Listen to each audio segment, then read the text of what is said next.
I've been in the fashion industry about 20 years. And I used to fly all over the world, Japan, China, work for some of the biggest brands, had all my clothes all in the stores, all over the place. And I just, I realized that the fashion industry was really OG. Like it was like, there was no tech. So I started a fashion tech company just to connect us.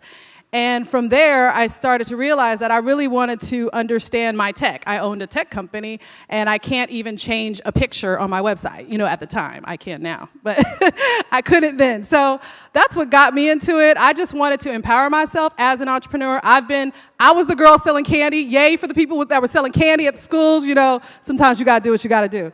I was selling candy, I was making clothes, I was doing what I had to do because I'm from South LA, and sometimes you have to make ends meet by being an entrepreneur yourself. So that's why I got into tech. It is extremely empowering. I can now code, I can build websites. It gives me, people respect, other engineers respect it. I can bring a team together. So that's why I got into it, and I'd like to know from the rest of the panel, you know, why did you get into it, and what did you, how did you get into it, and what did you learn? How did you learn to get involved? Well, I am the eldest person on the stage. And I just want to say that as far as technology is concerned, everything that I've done in my career so far has always involved technology. And I knew that it was going to be a quote-unquote wave of the future. And I wanted to make sure that I knew what was going on. You can't keep up if you don't try. So what I did, I graduated from high school, went to college for a couple years, got married, and eventually decided to go back to community college to become a respiratory therapist. And respiratory therapy is full of STEM, it's science, technology, it's engineering and math, because not only was I going to learn how to deal with patients, I was going to deal with a lot of machinery that I was going to have them placed on. So I needed to know what a solenoid was. I needed to know how to, what outlets and where I'm supposed to plug in a ventilator. I needed to know a lot of gas laws, a lot of chemistry, a lot of physics. So that's what I did for quite some time, for 15 years, and then I decided to go back to school and to get into tech further, and I got an information systems degree from Penn State University. All the while having the opportunity to be a system administrator over a system I had no idea what I was doing. So don't be afraid to not know what you're doing, because if you have some just rudimentary skills, just some basic skills to be able to know that A plus B equals C, you'll figure it out. So it's all about figuring it out. I figured it out. I was able to become the system administrator, got my degree, got my job at a hospital in IT. I am in IT. I don't do coding. I don't do special little detailed stuff like that. I fuss at everybody and tell them what to do. So, and I liked doing that. And I also love hardware. So I'm a hardware person. I love servers. I love switches. I love routers. I love putting them all together and making them work. That's what I like to do. So when you think about technology, don't hold yourself into one little area, one little spot. Technology is all over the place. So that's how I got started. So from all the software engineers, thank you, Lori, because I like to make stuff. Lori makes that possible, or people like Lori. The way I got into all this, I grew up playing video games, far too many. My mom would tell me to go outside because I was on the game too much, and then I'd go outside, play with my friends, and come to have an excuse to come in and play more games. So that was basically, I grew up playing games. I'd watch E3 on G4 and stuff. I'd read gaming magazines. I was super crazy about games.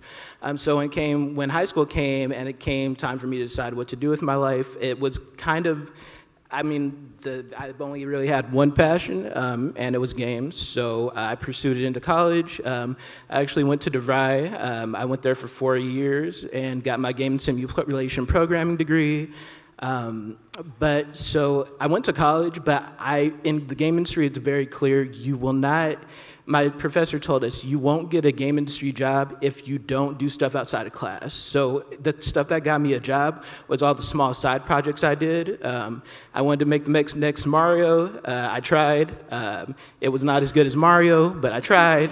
And stuff like that became like talking points for my interviews and stuff. I have a portfolio filled with small games I've done, games I've worked on professionally, just stuff like that. So if you want to make games or really any kind of tech, it's super important you do it in your free time because that's how they know that you can do it.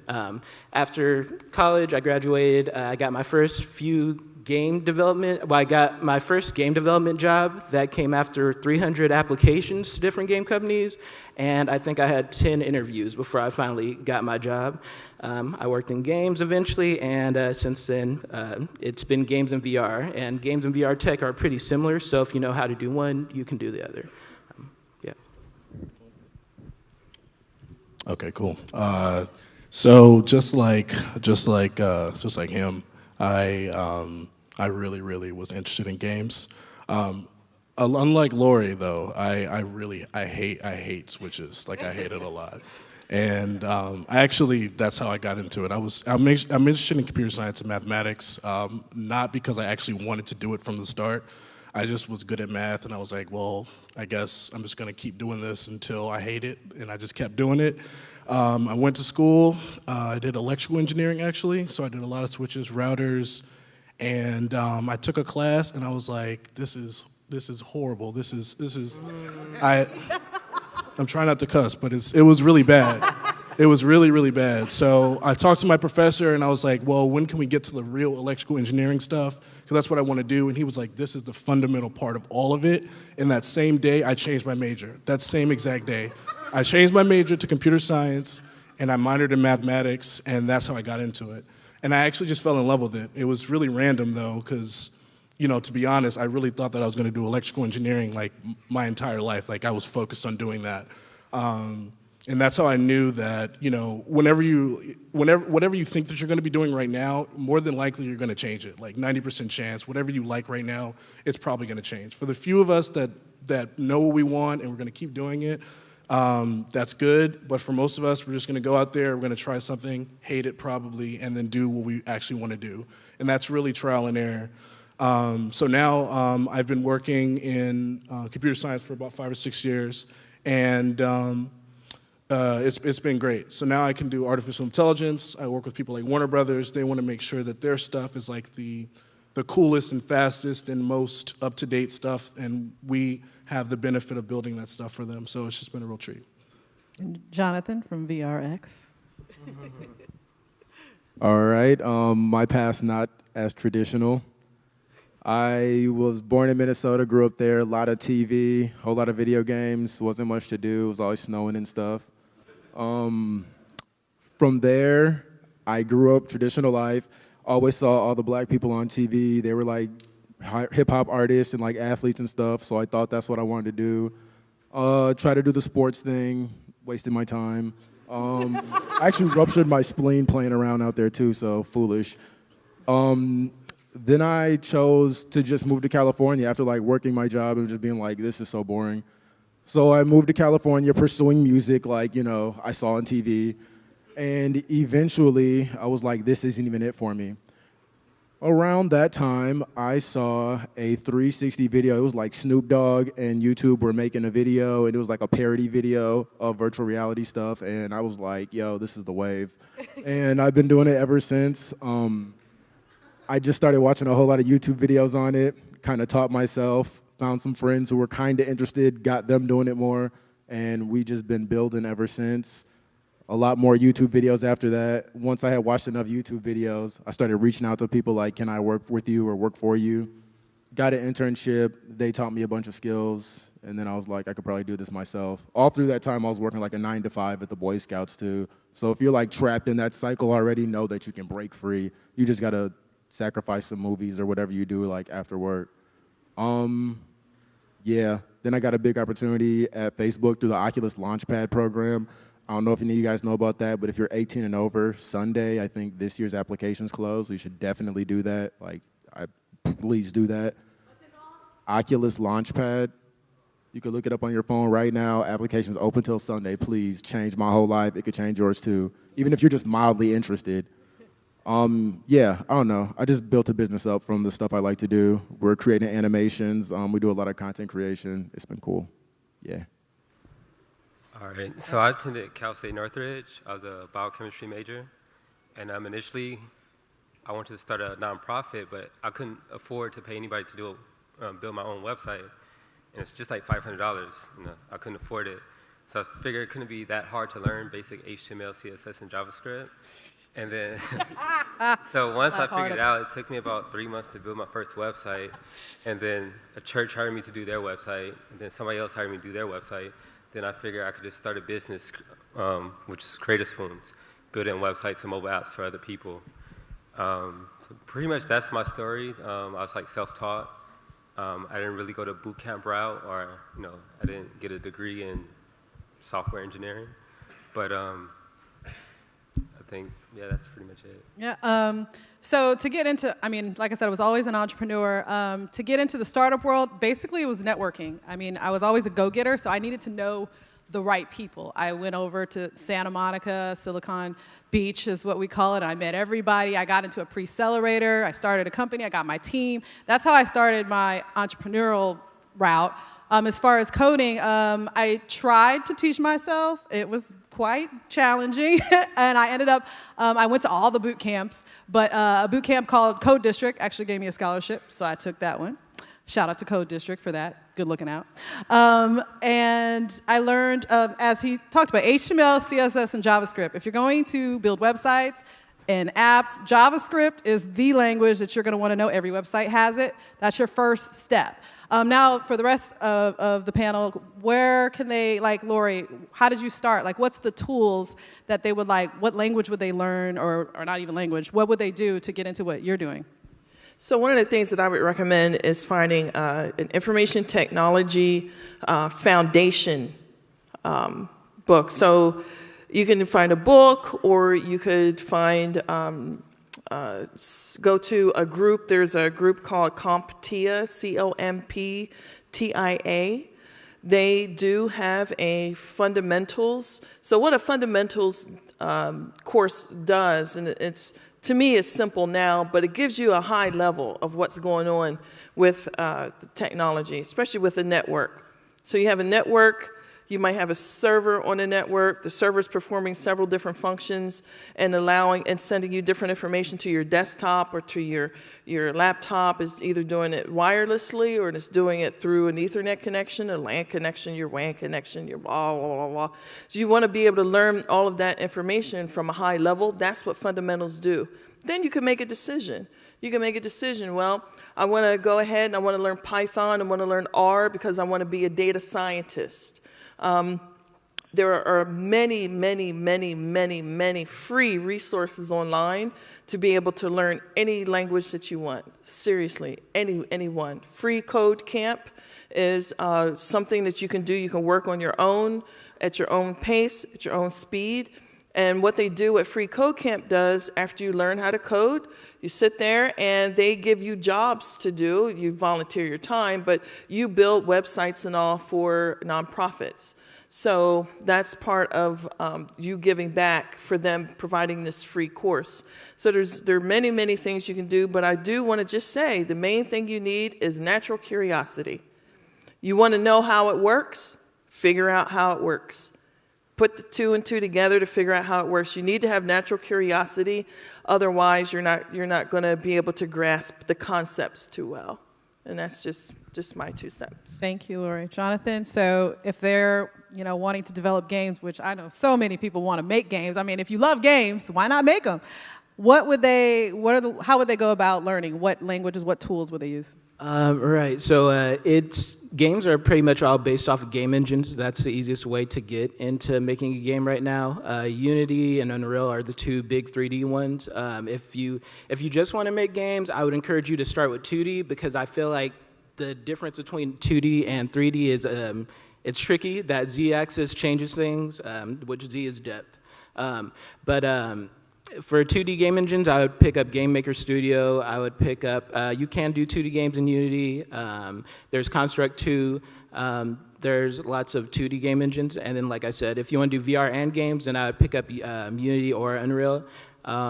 I primarily program in C#. You can also program in what Unity calls JavaScript, but it's really a Unity script offshoot of JavaScript.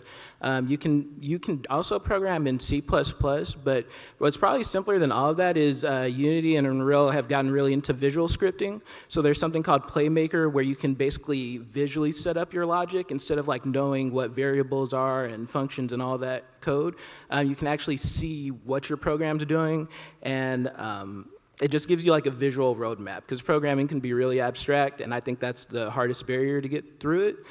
So I would really encourage anybody who's just curious to get into visual scripting type stuff. And like Lori said, you have to have a natural curiosity. Like I said, I wanted to make Mario, so I had to start with trying to make Pong, and then I think the first thing I did was like a text adventure. So it was like, hey, push 1 to go to the store. You push 1, and it says, hey, you went to the store. That was game 1. So next we moved to Pong. It's like, okay, if I push up, this paddle goes up. If I push down, the paddle goes down. Okay, I got this, man. And it just escalates from that point. You take each piece, and it basically plays a bigger component in the next games you build until, you know, one day you build a Skyrim, or you build a God of War, or something that just takes all those components and makes it one big experience. Brett, you want to add to that at all? Yeah, those games are cool. No, I'm just joking. I could just talk about, for artificial intelligence is a very, very broad discipline. They're like, right now I work in machine learning, and machine learning is mostly data driven, and sometimes it can get a little boring, but there's neural networks, there's natural language processing, which you guys know is like, your AI, and there's chatbots, there's a bunch of stuff like that. What I would say is, just like what Lori was saying, you should probably not try and focus on the language you're trying to learn, but like what discipline you're trying to get into. So we don't want to flail about and like try and be like, oh, let's just JavaScript's the hottest thing right now. Don't worry about that. Just figure out what you want to do first. Once you figure out what you want to do, then you figure out how to do it. That's how you're supposed to do it. So if you want to know something place to start, then maybe JavaScript or Python is good because it's very easy to learn.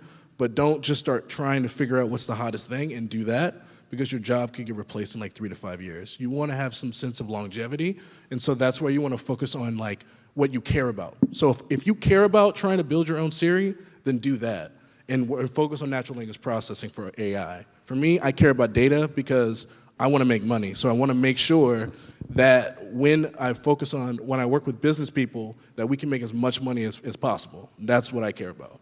So like for you, if you care about video games, then you want to make sure that you're focused on what type of video games. Are they 2D? Are they 3D? And then you can go into the disciplines. And that's really all that matters. Side note on data. So I always thought, data science, that just, sounds really boring, but actually, it's actually very exciting. So if any of you are like psych majors, you're into psychology, the habits of people, data science kind of measures and like quantifies like what people are doing and what's the hottest, the greatest, the latest, and you can make a lot of money from it. So you might want to look into that. It's actually really cool. Did we have anything to add? You talked about YouTube videos. So that was definitely a good one. Yeah, I'll just echo what both of them said a little bit.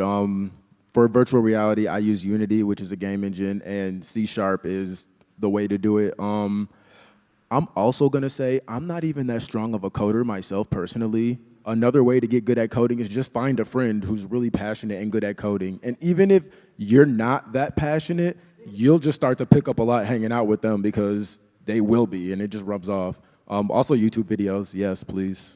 Like, you can watch YouTube and look at cats throwing up and stuff, or you could really use it as like a serious tool to like change your entire life. So, the choice is kind of yours. And like he said, also, you do kind of have to know what you're going for. It's easy to just set a goal and say, I want to do this, and then just see how you have to do that. Look at all the different tutorials, talk to people who you know who do that already, and yeah, just set goals. It'll be really helpful as far as just choosing what you want to do. Brian, you already mentioned you just kind of went for HTML, CSS, JavaScript. Do you have anything else to add to that at all? I think for the most part, you just gotta be motivated. For me, I use a lot of textbooks and tutorials like YouTube, Free Coding Academy or whatnot. But honestly, it just comes down to being motivated, to having passion and having purpose. Actually want to get out and do it. I think that's probably the strongest thing I can say. Yeah, absolutely. A lot of meetups, meetup.com has a lot of groups. You just meet every Thursday at a coffee shop, and everybody's just learning whatever particular language you want to look into. So I mentor all these youth in South LA, and one of the ways that I help them to find their path is I say, okay, so what do you want to be? You want to be a game developer? Well, we would go, where do you want to work? What's the biggest, baddest gaming company out there? You should probably say that company. Not my company.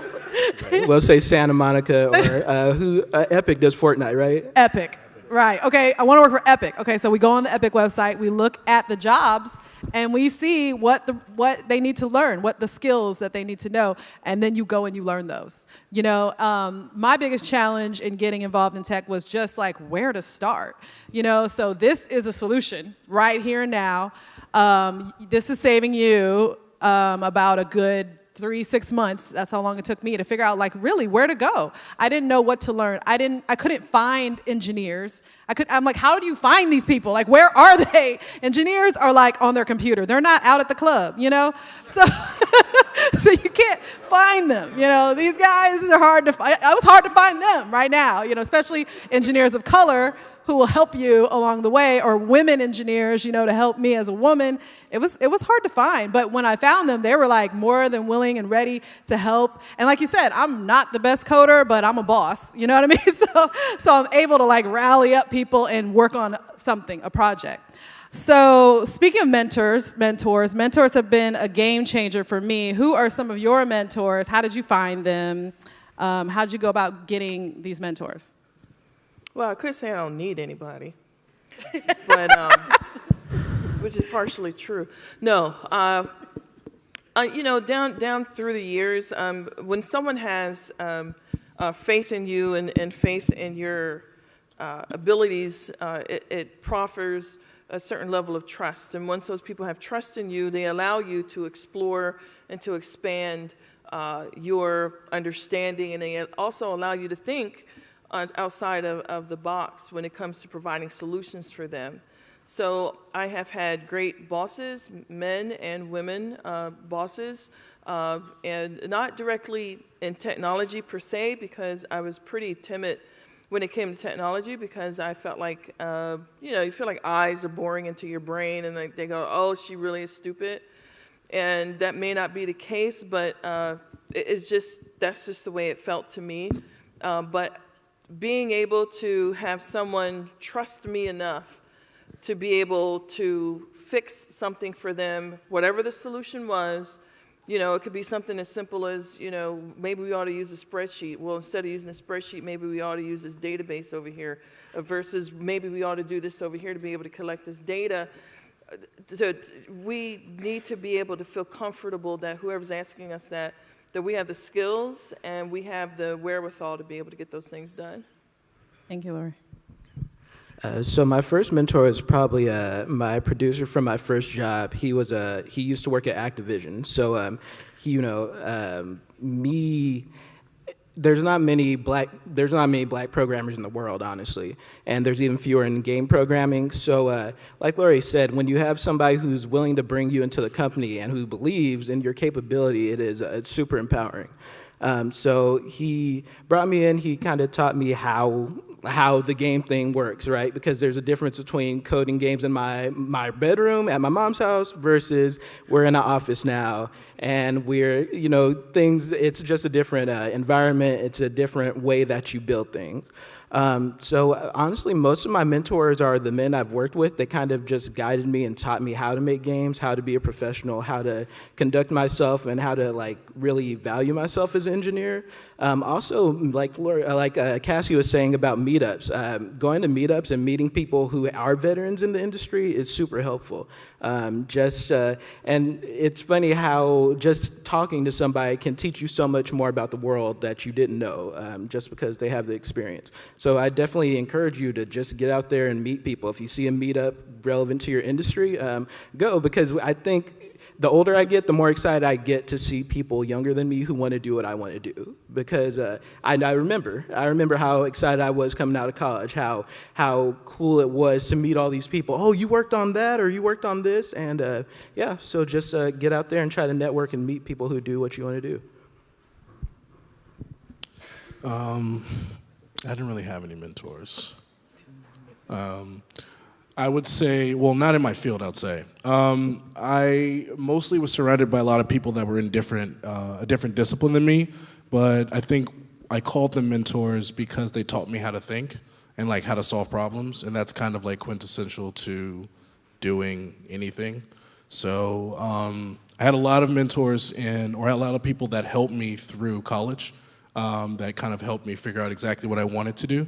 And a lot of colleagues right now that have really helped me trying to like move in a way where it's directed towards what I actually want to do.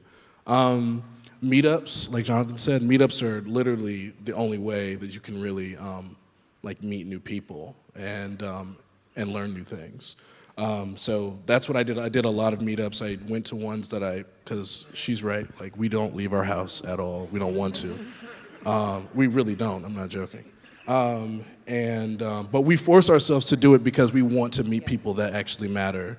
So that sounds bad. But yeah, we want to meet people, we want to get exposed, we want to be around folks that are in our discipline, and so it's really important to do that. So I've been exposed to a lot of people. That's where I got my first consulting job working at Warner Brothers. I met a couple of different colleagues for brunch, and that's pretty much how I got to work for Warner Brothers for that year. So it's kind of the only way to do it. Anyone else want to add about mentors? Is that blinking light and we need to hurry up? I'm not sure what that means. It means you're good for according to my Q&A. stopwatch here, we have 10 Cassie, minutes. you're good for Q&A. Oh, we had 10 minutes. Okay, so it's Q&A time? Yeah, is that what you said? You said it's Q&A? Or did you say 10 minutes till Q&A? I have that we have 10 minutes. Is that correct? Who's? Yeah. Hello. 5 minutes? Okay, we have 5 minutes and then Q&A. Is that correct? That's fine. Okay. Okay.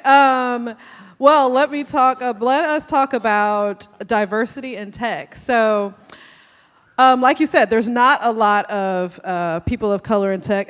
To be exact, there's 5% of females, less than 5% females, and with African, it's about 4% Hispanic, and African Americans, it's less than 1%.